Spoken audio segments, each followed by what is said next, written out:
Hi everybody welcome to Honey Stories. నేను మీ లక్ష్మి. ఎర్రగంట హస్బెండ్ 26 ఎపిసోడ్ ఫ్రెండ్స్. అభి నయనాలు ఎక్సైజ్ సంద్రాలు అయ్యాయి. సిరి సిరి ప్లీజ్ కళ్ళు తెరువంటి గట్టిగా అరిచాడు. ఆ పిలుపుతో సిరి కళ్ళు తెరిచి అభి అంటూ చేయి చాపింది. సుహాన బోరిని ఏడుస్తూ ఎందుకు ఎలాంటి పని చేసావని తలబాదుకుంది. హరీష్ గారు మాటే కరువై సిరిని పట్టుకుని అలాగే కూలబడిపోయారు. హేమ సన్ని ఏడుస్తూ సిరి పక్కనే కూర్చుండిపోయారు. అంకుల్ పదండి హాస్పిటల్కి తీసుకెళ్దాం అంటూ సిరిని ఎత్తుకోపోయాడు అభి. చేతిని పట్టుకుని ఆపి నాకు ఫేవర్ చేస్తావా అభి అంది వెక్కుతూ సిరి. ఏం చేయను అన్నాడు మైండ్ పనిచేయక. చేయి చాపి చేతికి అందిన తాళి తీసి నన్ను నీ భార్యగా చేసుకుంటావా, ఇది నా ఆఖరి కొరకు తీరుస్తావా అభి అంది బేలగా చూస్తూ సిరి. ఇటు కళ్యాణ్కి అటు కింద పడిన స్నేహకు పక్కవాళ్ళు లేవదీయగా కుంటుతూ అక్కడికి వచ్చిన స్నేహకు హార్ట్ బ్రేక్ అయి షాక్తో బిగుసుకుపోయింది. సిరి ఆఖరి కోరిక అనగానే కోపంగా అభి ఏ చంపేస్తా అలాంటి మాటలు మాట్లాడితే అని ముందు హాస్పిటల్కి వెళ్దాం, మిగతావి తర్వాత మాట్లాడుకుందాం, ప్లీజే నా మాట వినవే అంటూ వేడుకున్నాడు. నో అంటూ ఆయాసపడుతూ ఇప్పుడే ఇక్కడే కట్టు అప్పుడు వస్తా ఆ హాస్పిటల్కి అంది ముండిగా సిరి. రవీంద్ర సిరి హత్తుకుని బంగారం ఎందుకు ఇంత పని చేసావు, నీకేమైనా అయితే మేము ఎలా బ్రతుకుతాం, పద హాస్పిటల్కి అని ఎత్తుకున్నాడు. నో మాము, నువ్వు నన్ను హాస్పిటల్ తీసుకెళ్ళినా నేను ట్రీట్మెంట్ చేయించుకోను అని ముండిగా అంది సిరి. గగన్ రే అది నీ కోసం చచ్చిపోతానంటున్న నీ మనసు కలగడం లేదరా అన్నాడు కోపంగా అభిని.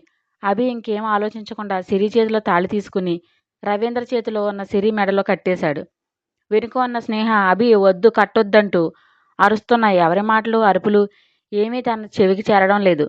ఎదురుగా రక్తం కక్కుతున్న సిరి ఒకటే కనిపించడంతో ఏమీ కేర్ చేయకుండా తాళి కట్టి నుదుటిని ముద్దు పెట్టుకుని సిరిని తన చేతిలోకి తీసుకుని కారు దగ్గరకు పరుగు తీశాడు అభి.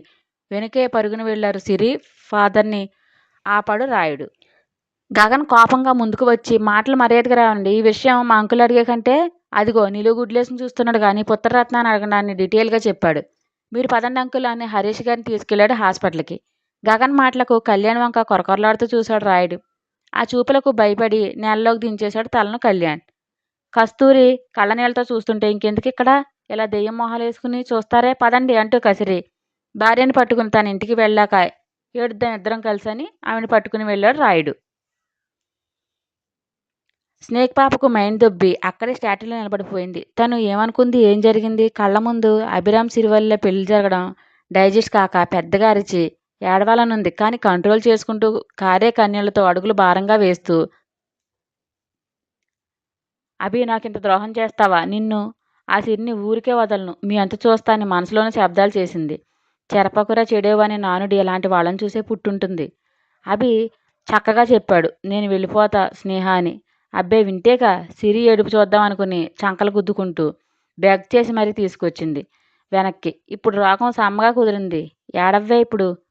హాస్పిటల్కి ఆగమేఘాల మీద తీసుకొచ్చారు అభి.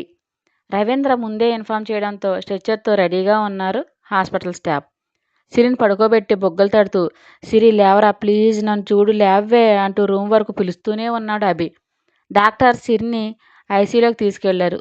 నర్సు అభిని రానివ్వలేదు, బయటే ఆపేసింది. అభి బాధతో కళ్ళు మూసుకుని గోడకు జారబడి అలాగే ఉండిపోయాడు. వెనుకే వచ్చారు కుటుంబం అంతా. సుహానాన్ని ఆపలేకపోతుంది హేమ. పెళ్లి కూతుర్లా కళకళలాడిన ఇలా నిర్జీవంగా పడి ఉండటం చూసి తల్లిగా తట్టుకోలేకపోతుంది. రవీంద్ర మన బంగారానికి ఏమీ కాదు, నువ్వు ఏడవకంటూ అక్కను హత్తుకున్నాడు. జానకామె ఎప్పుడూ నవ్వుతూ తుళ్ళుతూ తూనేగలా తిరిగే మనవరాలను అలాంటి పరిస్థితుల్లో చూసి తట్టుకోలేక బీపీ పెరిగింది. ఆవిడని వేరే రూమ్లో ఉంచి ట్రీట్మెంట్ చేస్తూనే లోపలికి వెళ్ళిన డాక్టర్స్ కోసం ఎదురు చూస్తున్నారు. 2 గంటల తర్వాత వచ్చారు డాక్టర్ బయటికి. వాళ్ళని చూసి మొత్తం అందరూ రౌండ్స్గా చుట్టేసి ఎలా ఉంది డాక్టర్ అంటూ ప్రశ్నల వర్షం కురిపించారు. అభి మాత్రం డోర్ గ్లాస్ నుండి సిరిని చూస్తున్నాడు. Doctor cool cool, out of danger, sleeping pills ఎక్కువగా తీసుకుంది, స్టమక్ మొత్తం క్లీన్ చేశాము, ఉదయానికల్లా స్పృహ వస్తుంది అని చెప్పాడు. డాక్టర్ మాటలకు రవీంద్ర ఉలికిపడి వాట్, స్లీపింగ్ పిల్స్ తీసుకోవడం ఏంటి అంటూ కంగారు పడ్డాడు.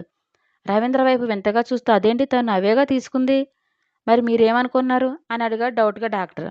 నో నో ఏమనుకోలేదు అని తత్తరపడి కళ్ళు గట్టిగా మూసుకొని క్షణం పాటు అలాగే ఉన్నాడు. తండ్రికి వస్తున్న బాధని కంట్రోల్ చేసుకుని కళ్ళు తెరచి ఎంత పని చేసావు బంగారం, ఏదో అభి మనసులో ప్రేమను బయటకు తీస్తాం మాము అని చిన్న గేమ్ ప్లే చేద్దామంటే ఒప్పుకున్నా, నిజంగానే ప్రాణాల మీద తెచ్చుకున్నావా అని అప్పుడు నిజంగా భయపడ్డాడు. రవీంద్ర ఏదైనా అయితే అన్న ఊహ వెన్నులో నుండి వణుకు తెప్పించి కోపంతో వాల్ గట్టిగా పంచిచ్చాడు. హరీష్ వచ్చి రవి ఏం జరుగుతుందని సీరియస్ అయ్యాడు. తన కూతురు రవీంద్ర దగ్గర ఏది దాచుదని తెలిసి అభి మ్యాటర్ తనకు ఎందుకు చెప్పలేదనే కోపంతో.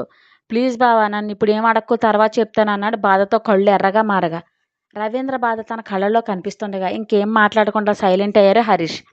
పచ్చడైన మొహంతో ఇంటికి వచ్చి డాడీ అంటూ అరుణొక్క రాగం తీస్తూ వచ్చింది స్నేహ. కూతురు ఏడుపు విని కంగారు పడుతూ తల్లి ఏమైందని మొహం చూసి, అయ్యో ఈ దెబ్బలేంటి, నీరజ అంటూ అరిచి ఫస్ట్ ఎయిడ్ బాక్స్ పట్రా అని సోఫాలో కూర్చోబెట్టాడు.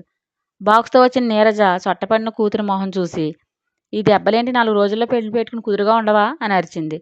దాంతో సర్రున మంట నషడానికి ఎక్కి మెడికల్ బాక్స్ తీసుకుని నేలకేసి గట్టిగా కొట్టి ఆ అంటూ కొంప ఎగిరిపడేలా గట్టిగా అరిచింది స్నేక్ పాప.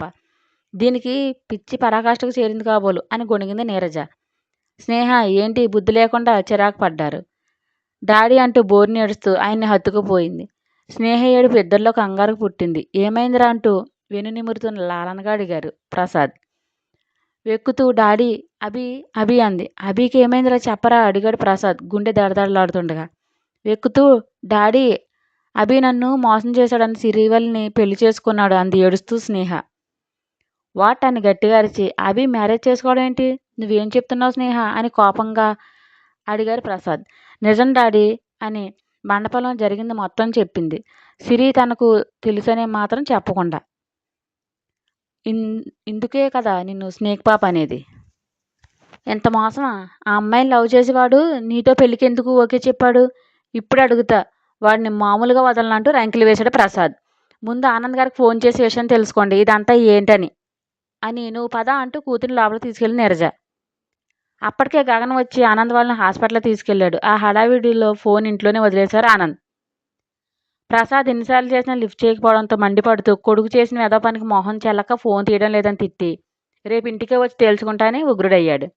గగన్ దారిలో విషయం మొత్తం చెప్పి అంకుల్ వాడిని కోప్పడకండి, ఇప్పటికీ చాలా స్ట్రగుల్స్ ఫేస్ చేస్తున్నాడు, ప్లీజ్ అన్నాడు రిక్వెస్ట్గా. వాడిని 100 సార్లు అడిగాం లవ్ చేస్తే చెప్పని, కానీ ఎప్పుడు పాడిన పాటే పాడాడు అని పళ్ళు నూరారు ఆనంద్. సిరి అంటే ప్రాణం అని వాడికి క్లారిటీ లేదు అంకుల్, ఎప్పుడు పెళ్లి ముందు లవ్ అంటే చిరాకు పడేవాడు, సిరి ప్రాణాల మీదకు వచ్చాక తెలిసింది వాడు ప్రేమ విషయం వాడికి అని లైట్ స్మైల్ ఇస్తూ గగన్. సింధు ఆ స్నేహతో పెళ్లి ఆగిపోయిందని, అమ్మయ్య ఆ పెంటమోహంతో మా అన్నయ్య పెళ్లి ఆగింది, ఒక దరిద్రం వదిలింది అంది హుషారుగా. సింధు ఏంటా మాటలు తప్పు, అలాగేనా మాట్లాడేదే అంది కోపంగా చూస్తూ రేఖ. సింధుకు అవేం పట్టినట్లు గగన్తో మా వదిన ఫోటో ఉందా, ఉంటే చూపించవా అంది అమ్మ ఎక్సైట్మెంట్గా చిన్నపిల్లలా కేరింతలు కొడుతూ. సింధుని చూసి సన్నగా నవ్వుకుంటూ ఉంది ఇదిగో అని ఫోన్ ఓపెన్ చేసి ఇచ్చాడు గగన్. సిరిని చూసి అబ్బా నేను ఎలా ఉండాలనుకున్నానో మా అన్నయ్య భార్య అచ్చం అలాగే ఉంది మా వదిన అంటూ కేరింతలు కొట్టింది ఆనందంతో సింధు. మామ్ చూడు వదిన నువ్వు పూజించే ఆ లక్ష్మీదేవి నీ కోడలుగా వచ్చింది చూడు అని మూతి 3 వంకలు తిప్పింది. సిరిని చూడగానే సురేఖ మొహం దీపావళి మతాబుల్లా వెలిగిపోయింది. సంతోషంతో చాలా బాగుందండి కోడలు, మీరు చూడండి అని ఆనంద్కి ఇచ్చింది. ఆనంద్ మొహంలో నవ్వు విరిసింది. సిరి ఫేస్లో కళ్ళ చూసి అభికి సరైన జోడి అనుకున్నారు మనసులో. గగన్తో మాటల నడుమ హాస్పిటల్కి చేరారు. గోడకు ఆనుకుని నిలువు కాళ్ళ మీద అలాగే నిలబడి ఉన్నాడు. దిగులుతో మొహం అంతా పీక్కుపోయి ఉన్న కొడుకుని చూడగానే బాధ తన్నుకు వచ్చి కన్నా అంది సురేఖ. తల ఎత్తి అప్పటి వరకు ఆపిన కన్నీళ్లు స్వేచ్ఛగా వదిలేస్తూ అమ్మ అంటూ ఆవిడ ఖర్చుకుపోయాడు పసిపిల్లాళ్ళ అభిరామ్.